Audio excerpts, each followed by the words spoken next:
Hello everyone, welcome back to the channel. आज की video में हम रेडियोग्राफिक इमेज क्वालिटी का एक बहुत इम्पॉर्टेंट टॉपिक कवर करने वाले हैं। आज हम समझेंगे रेडियोग्राफिक अनशार्पनेस, उसके टाइप्स, और साथ में ये भी देखेंगे कि एक्सरे इमेज वाइट, ग्रे और ब्लैक शेड्स क्यों दिखते हैं।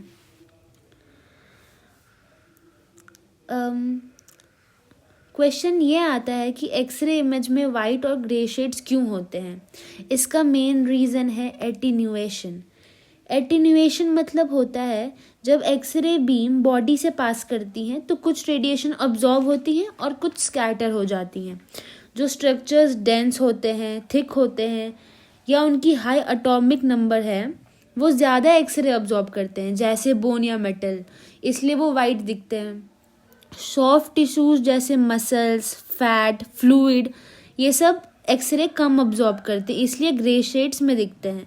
और एयर सबसे कम अब्जॉर्ब करती है, इसलिए ब्लैक।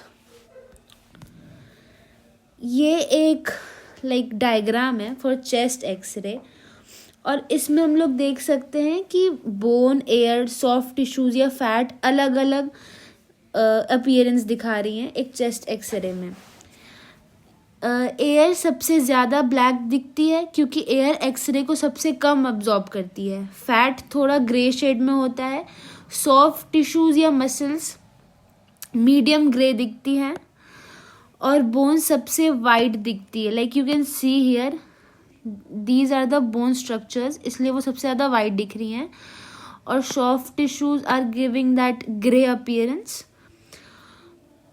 तो इसीलिए we can identify the differences between bone, fat, air or soft tissues. Now we will see the difference between density and contrast. Density is defined as the degree of blackening within the image. जितनी ज़्यादा radiation detector तक पहुंचती हैं उतनी ज़्यादा image dark होती है।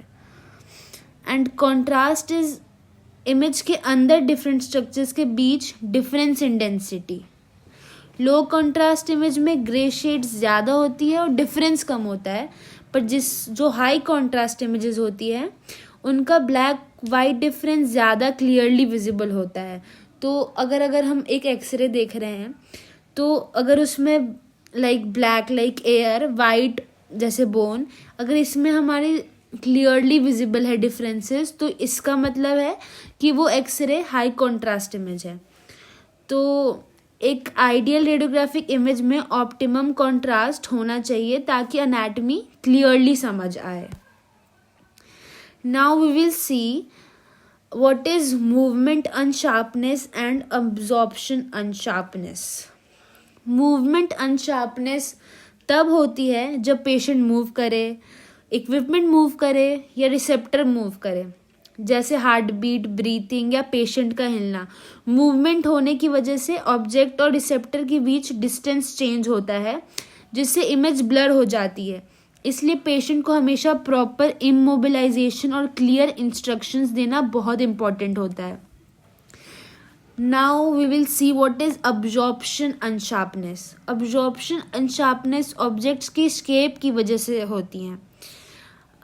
कोई ऑब्जेक्ट स्फेरिकल या राउंडेड है, उसकी सेंटर में ज़्यादा एक्सरे अब्जॉर्ब होंगी और एजेस पे कम होंगी, क्योंकि उसकी वजह से वो बाउंड्रीज एजेस डिफाइंड नहीं है, तो वो बाउंड्रीज एक्सरे में भी कम डिफाइन होंगी, क्योंकि ह्यूमन बॉडी के ज़्यादा स्ट्रक्चर्स राउंडेड ही होते हैं।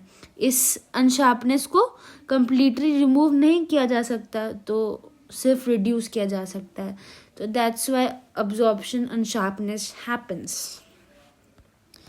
Now we will see this diagram, और इसमें हम लोग समझ सकते हैं कि what is absorption unsharpness and what is movement unsharpness. अगर आप इस डायग्राम को ध्यान से देखो तो यहाँ पे आप देख सकते हो कि एक्सरे बीम ऑब्जेक्ट के ऊपर फॉल हो रही हैं, ठीक है। in these both pictures, X ray यहाँ से आ रही हैं, फाइन।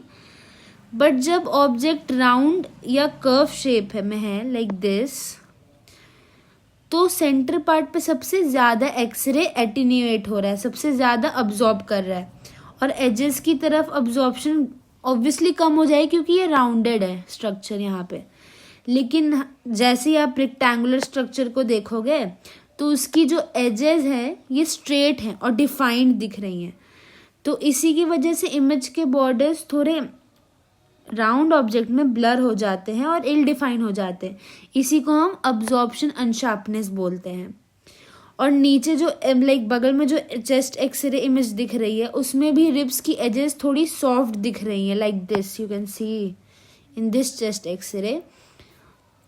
ये नेचुरल अब्जॉर्प्शन अनशार्पनेस का एग्जाम्पल है। Now we will see that for pre-exposure patient preparation what steps we should take. Like X ray exposure से पहले पेशेंट प्रिपरेशन करना बहुत इम्पॉर्टेंट है। सबसे पहले हम लोग को पेशेंट की हिस्ट्री और प्रीवियस रिपोर्ट चेक करने चाहिए अच्छे से। एरिया ऑफ इंटरेस्ट से सारे मेटल ऑब्जेक्ट्स रिमूव करवाएं, जैसे हेयर क्लिप्स, रिंग्स, वॉचेस और एनी ज्वेलरी और ऑर्नामेंट्स, क्योंकि metal image distortion like create करता है। अगर वो एक्सरे में आएंगी तो वो वाइट या समथिंग लाइक अनशार्पनेस शो करेंगी अपने इमेज में। पेशेंट को प्रॉपर पोजीशनिंग और मूवमेंट के बारे में आप क्लियरली समझाएंगे। फीमेल पेशेंट्स के लिए प्रेगनेंसी रूल या 10 डे रूल फॉलो करना मैंडेटरी होता है। इसमें हमें LMP which is last menstrual period पूछना ज़रूरी है। अगर डाउट हो तो प्रेगनेंसी टेस्ट के बिना एक्सरे नहीं करना चाहिए। ये स्टेप्स पेशेंट के लिए बहुत इम्पॉर्टेंट होते हैं for safety. I hope you all liked this video. Please subscribe and like to my videos. Thank you.